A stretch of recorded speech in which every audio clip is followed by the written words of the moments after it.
안녕하세요. 100억 부자의 비밀 저자 남춘호 인사드립니다. 오늘 강의 주제는 우리 잘 살아보세.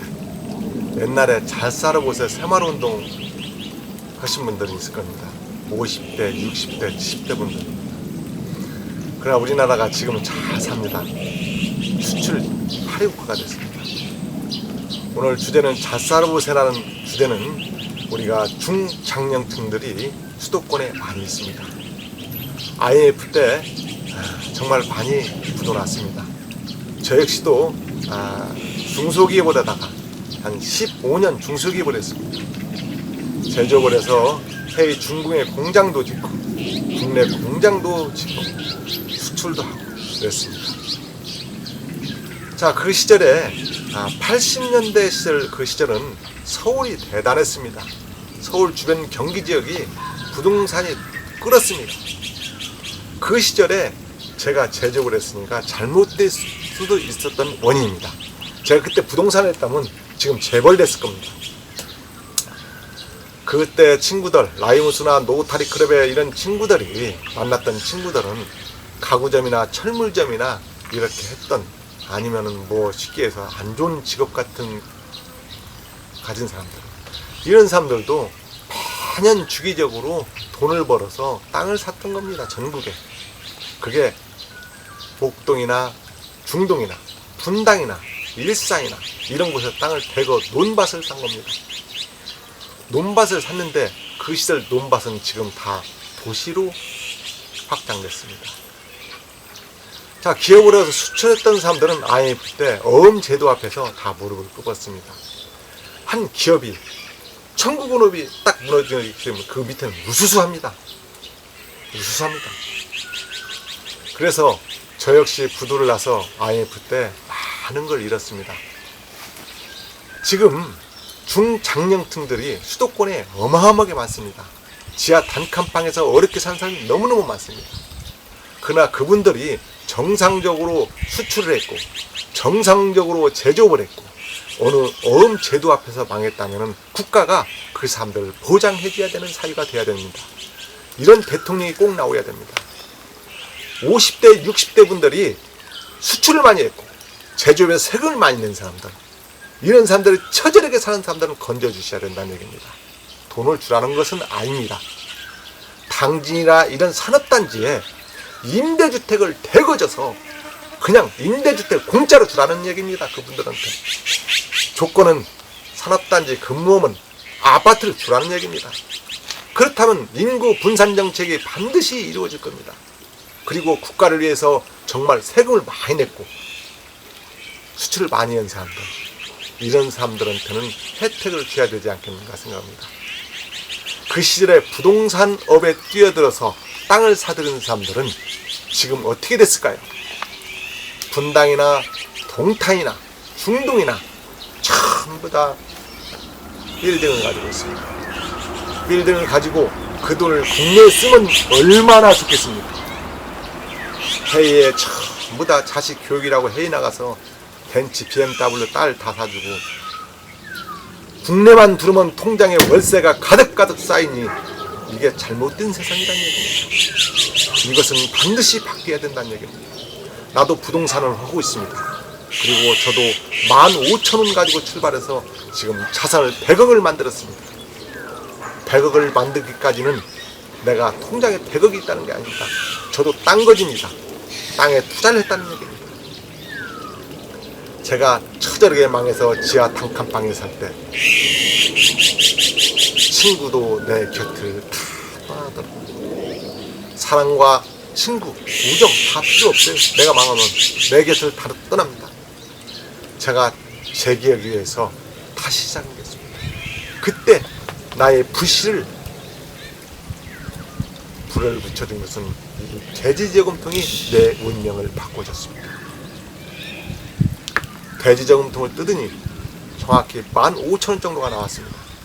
그걸 1,000원짜리로 바꿔서 제가 전철을 타고 서울 강남 쪽을 다녔습니다. 그래서 부동산 회사에 취직을 해서 제가 다시 시작했습니다. 그러나 다른 친구들, 다른 공인중개사들은 자기 지인도 있고 고객이 있으니까 팔 수가 있었습니다만 나는 처절하게 망했기 때문에 지인도 없고 아무도 없었어요. 그때 나를 운명을 바꿔준 것은 이 한 장의 복사, 하나의 찌라시를 복사해서 이걸 300장, 500장, 1000장을 가지고 분당에서 강남까지, 강남에서 일산까지, 강남에서 목동까지 걸어다니면서 치과, 약국, 슈퍼, 저는 닥치는 대로 이걸 다 홍보를 했습니다. 그래도 손님이, 고객이 일주일 동안 없었습니다. 그러다 일주일이 지나고 나서 한 고객이 나타나면서 나의 운명을 또다시 바꿔주기 시작했습니다. 그래서 제가 강원도 영월, 당진 이쪽 서천 땅을 많이 취급해서 소개를 했습니다. 그리고 세종시가 토지거래 허가구역이 풀리면서 세종시로 바로 넘어왔습니다. 세종시에 와서 제가 정말 열심히 일했습니다. 장군면 동안 오거리에 공인중개사무소를 오픈했습니다. 그 영감님께서 30년 동안 부동산을 하신 분입니다. 저는 아침 5시 반이면 어김없이 일어나서 6시면 사무실에 나옵니다. 그분께서 이런 말씀을 하시더군요. 아니, 도대체 새벽에 누가 손님이 오는데 가게를 나오냐 이겁니다. 10시 나와도 되고 11시 나와도 되는데 그때 손님이 오는데 왜 나오냐 이거예요. 저는 그렇지 않습니다.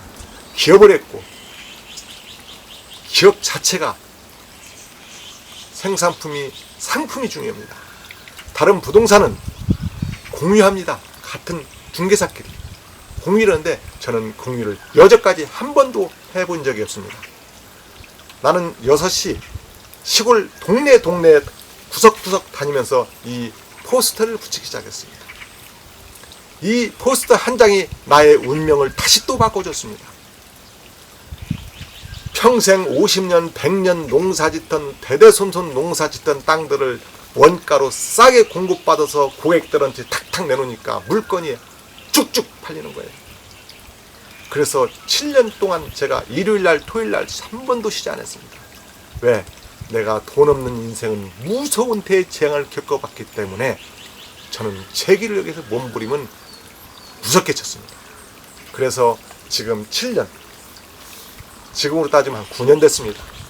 9년 만에 제가 이젠 자산이 100억이라는 자산이 훌쩍 넘었습니다.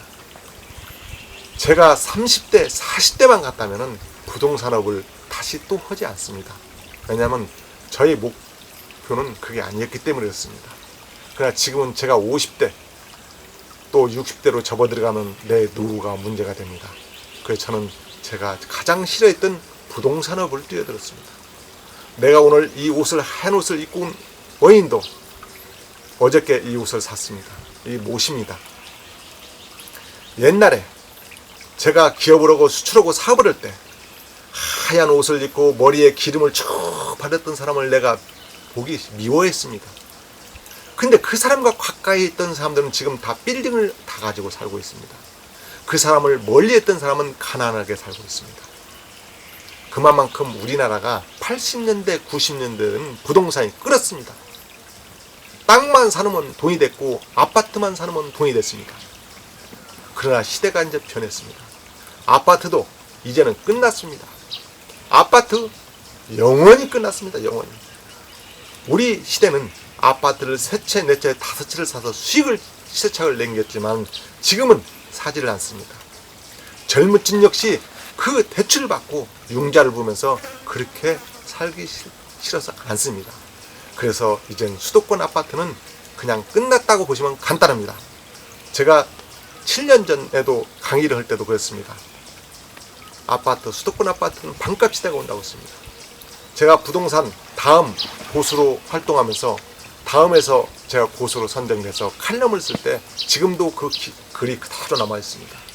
반값 시대 외쳤습니다. 지금은 아파트라든가 이런 투자가 아니고 지금은 새로운 도시, 세종시나 새만금이나 아니면 당진이나 새로운 도시에 투자를 하셔야 됩니다. 아파트 세종시 같은 경우도 많이 올랐습니다. 땅도 많이 올랐습니다. 공시지가 또 대비도 전국에서 2주로 톱으로 지금 달리고 있습니다. 그 젊은 시절에 싫어했던 그 하얀 옷을 입은 업자를 싫어했지만 나한테 재앙이고 나서 지금은 경험하고 부동산업을 뛰어서 일을 하고 있습니다. 제가 오늘 이 야외에서 촬영하는 것은 제 동영상을 쭉 보면은 전부 다 사무실에서 촬영을 했습니다. 근데 오늘은 야외에 나온 것은 여기가 너무 좋은 곳입니다. 아주 공기도 맑고 아름다운 곳인데 디웅박골이라고 검색해 보면 나올 겁니다. 여기 옆에 3만 평의 땅이 한 20억에서 한 30억 가는 땅이 8억에 나왔습니다. 너무 싸기 때문에 내가 이걸 잡았습니다.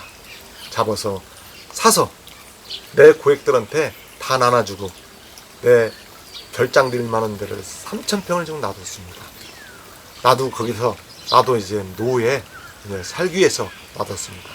여기 물소리가 나는데 여기는 호수가 있습니다. 나는 시장에 열흘에 한 달에 한 번씩 가면 시장에 가면 달아해 놓고 민물고기를 파는 사람이 있습니다. 엊그저께는 제가 민물고기를 전부 다 아들 찍었습니다. 아지를 찍으니까 37만 원이 나오더군요. 37만 원짜리 사던 제가 그래서 방생을 했습니다.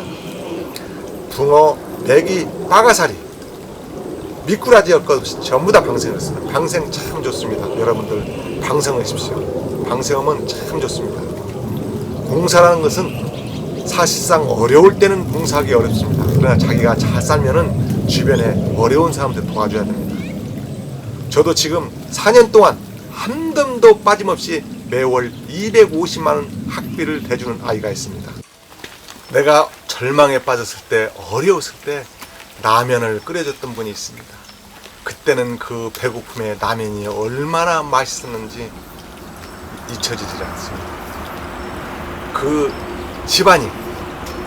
집안도 IMF 때 망했습니다. 망했는데 아들이 하나 있습니다. 아들이 유학을 가서 중학교, 고등학교 전교에서 달릴 정도로 공부를 천재 아이입니다. 대학을 영국에서 다닐 수가 없어서 캐나다로 갔습니다. 근데 다시 한국 오야 될 상황입니다. 그 라면을 끓여줬던 그 자녀를 제가 얼굴도 모릅니다. 난 지금도 매월 25일이면 250만 원씩 한 달도 거르지 않고 붙여주고 있습니다. 지금 올해가 4년 된 것 같습니다. 걔가 대학원 나올 때까지는 제가 붙여줄 작정입니다. 이 봉사는 서로서 하는 겁니다. 내가 절망에 빠졌을 때, 어려웠을 때 그분이 따뜻하게 라면 한 그릇을 끓여줬으니까 나는 그 감사의 표현입니다. 내가 절망에 빠져서 지하 단칸방에 살 때, 처절하게 전기와 가스가 끊길 때 그 집주인은 1년 동안 월세를 받지 않았습니다. 저한테. 그 감사한 마음에 저는 지금도 매년 쌀 한 가마씩 보내드리고 있습니다. 올해도 햇감자 5박스 보내드렸습니다. 여러분, 주변에 정말 어렵게 사시는 분들을 보신다면 무시하지 말고 돈이 많이 가지고 계신 분이라면 한번 도와주십시오. 어려운 사람한테 도와달라는 얘기는 못하겠지만 주변에 정말 그런 어려운 집안이 있다면 도와주면 좋지 않겠나 생각합니다. 돈의 욕심은 한정 끝도 없습니다. 그러나 마음을 내릴 때는 내려야 됩니다. 제가 이 호수 여기서 촬영한 원인도 공기 좋은 곳에서 저도 이제 노후 살 작정입니다. 여러분, 절망에 빠져 있고 수도권에서 어렵게 사시는 분들이 있다면 지금 변화와 혁신을 해보십시오. 그리고 다시 열정을 가지고 한번 뛰어보십시오. 반드시 일어설 수 있을 것이라고 생각합니다. 특히 국가는 정말 도움이 국가가 누가 보더라도 정말 수출을 많이 했고 세금을 많이 낸 제조업체 사장들, 중소기업체 사장들, 지금 수도권에 꽁꽁 묶여있는 그들을 구제해 주시기 바랍니다. 앞에 얘기했듯이 무조건 아파트를, 임대주택을 산업단지에서 드리라는 얘기입니다. 드리세요. 국가가 해주세요. 이제는 국가도 좋아졌으니까. 그리고 절망에 빠지신 분들이라면 한 번쯤 이젠 수도권을 버리시기 바랍니다. 수도권을 버리고 당진, 새만금, 세종시 이런 곳에 와서 새로운 꿈을, 새로운 희망을 열어보십시오. 나 역시도 새로운 희망을 열어서 15,000 저금통을 털어서 다시 출발한 내가 지금은 자산을 100억 이상을 갖게 됐습니다. 누구나 다 할 수 있는 것입니다. 내가 일주일 전에 선배 한 분하고 통화를 했습니다. 그 사람은 처절한 가난을 위해서 노후의 비참한 길로 가고 있습니다. 선배, 바꿔보세요. 잘못되지 않았습니까? 정말 어렵게 형제들이 만들어줘서 관광버스를 하나 사줬답니다. 관광버스를 하나 사줘서 운전을 하면서 한 달에 500에서 1000만 원 정도를 번답니다. 근데 집도 없는 사람이 벤츠 20년 된 벤츠 승용차를 끌고 다닙니다. 신형 같은 모르지만 중고 20년짜리는 고장이 잘 납니다. 부품이 얼마나 비쌉니까? 기름값 얼마나 비쌉니까? 관광버스 기사, 운전기사가 자기 노후를, 처절한 노후를 위해서 달려가고 있는 겁니다. 그 사람은 부자의 길로 가지 않고 빈자의 길로 끝도 없이 달려가고 빨려 들어가고 있는 거예요. 바꾸세요. 차를 버리세요. 벤츠를 버리고 지금부터 저축을 하세요. 500만 원 벌면 400을 저축하세요. 어차피 그 선배도 망해가지고 혼자 살고 있습니다. 그럼 100만 원 가서 살 수 있지 않습니까? 그럼 1년에 5천 모을 수 있잖아요. 5천의 불씨가 돼서 당신의 운명을 다시 바꾸고 당신 노후를 보장해 줄 거라고 나는 생각합니다. 그러나 그분은 마음 피고 살겠답니다. 근데 그분은 그 길로 가는 겁니다. 이제 평생 가난의 길로. 그러다 풍인한테 딱 맞으면 그냥 이슬과 같이 쓰러집니다. 자기 곁에 있던 다 떠나고 비참한 노후가 기다리고 있다는 것입니다. 여러분, 수도권에 계신 여러분, 정말 힘드신 50대, 60대 중장년층들은 이젠 마음을 바꾸어야 됩니다. 변화해야 됩니다. 혁신해야 됩니다. 그리고 창조정신을 가지고 다시 한번 힘차게 한번 나가보십시오. 그러면 반드시 길이 열립니다. 길이 열려서 노후를 정말 행복하게 사시기 바랍니다.